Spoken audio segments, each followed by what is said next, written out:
Well, we know that fluoride has a powerful effect on the reproductive system of both males and females and produces infertility and reduced fertility.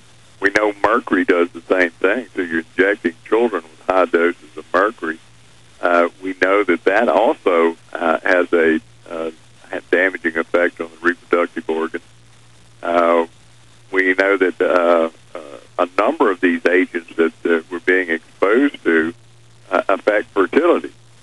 Now, either you have to conclude, well, the government is just made up of a bunch of buffoons who choose to ignore the synergistic interaction of all these things that they're ordering into our food and water and its effect on reproduction and fertility, or they're doing it on purpose. Now, if you talk to young people, and I talked to my sons about this, I said, I've noticed that there's just an explosion of fertility clinics growing all over the country because young people are having such difficulty with their wives getting pregnant.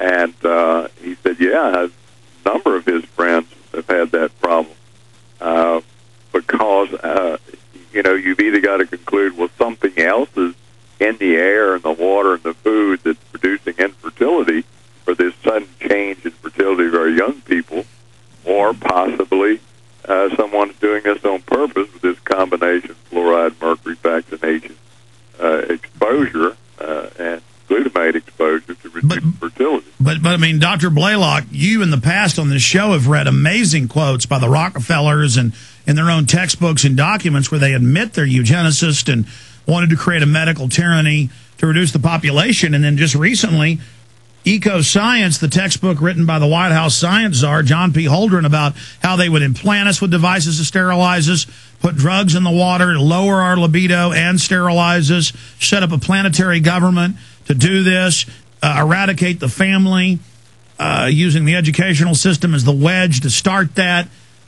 And then since then, all these other books he wrote and government textbooks have come out describing exactly what they're now doing. And I have him in congressional hearings where Jay Rockefeller says, oh, you walk on water. Oh, you're the master planner. Oh, you're the great builder. It appears that they have adopted his plan. Now, we know there were previous ones that were similar, but it's like they treat him like a rock star when he's on Letterman, when he's before committees. And it appears that his plan from 1977, in this case, was adopted. Well, yeah, and as I told you on that previous program when we were talking about the Rockefeller Foundation and Carnegie Foundation and Ford, they were spending virtually millions, hundreds of millions of dollars on population control, eugenics, and sterilization.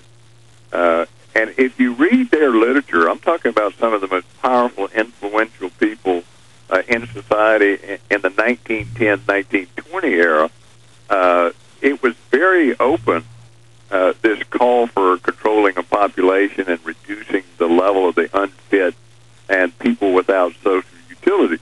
They were quite open about it. Well, they're not quite as open about it, but they're still writing about these things in the literature. And these are people that are very influential, writing in prestigious journals and magazines.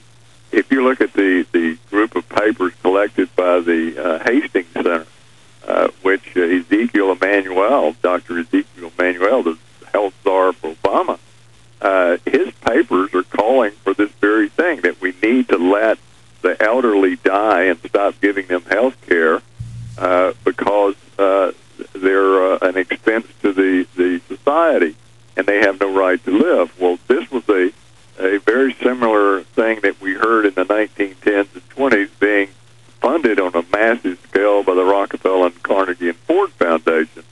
And at the same time in Germany, I'm talking about in 1910, long before Hitler came along, their society was just flooded with the same literature, and so was Austria, talking about the need to control the unfit and to control. And we know who funded that, the Rockefellers, again, with the Kaiser Wilhelm Institute, exactly. Almost single-handedly bankrolled it, along with Thomas Watson of IBM.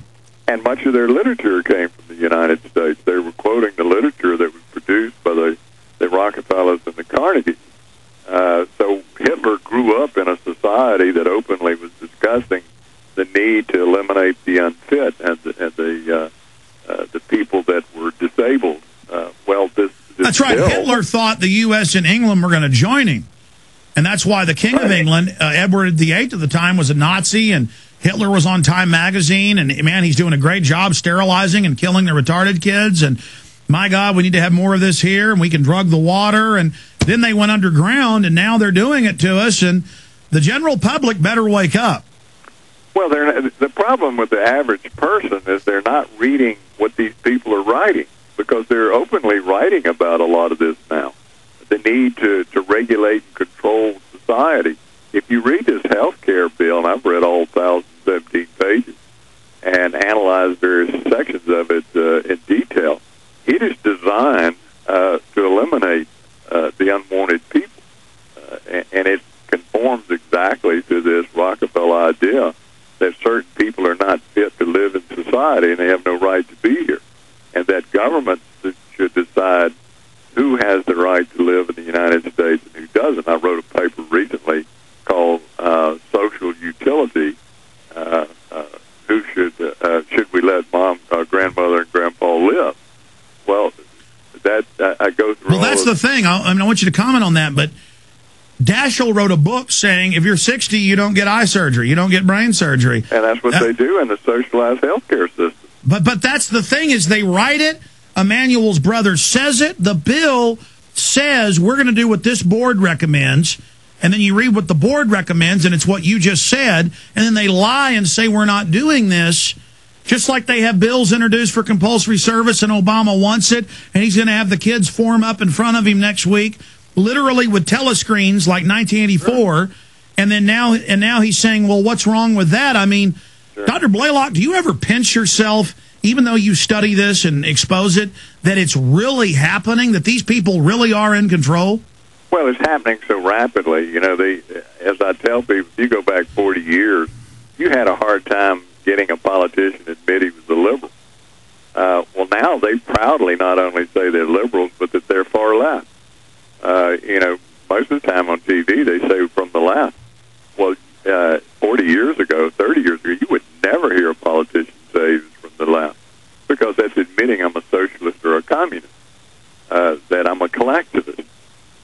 But they're proud of it now, and what happened when we got the Obama administration is they felt, well, the people want collectivism, and therefore we can move ahead full steam. Well, look at Van Jones saying, hey, the green jobs is to take the economy over for total redistribution of wealth. I mean, these people mean business. That's collectivism. And it's the idea that there's a group of wise people who tell the rest of society what their duty is. And this health corps, this core of young people being drafted is exactly that. You have a duty to do what your government tells you to do and help us. Recruit other people into the Amazing. Amazing. Dr. Blaylock, stay there. When we come back, I want to get it more into the eugenics master plan and then take phone calls at 1-800-25-9-9231. Did you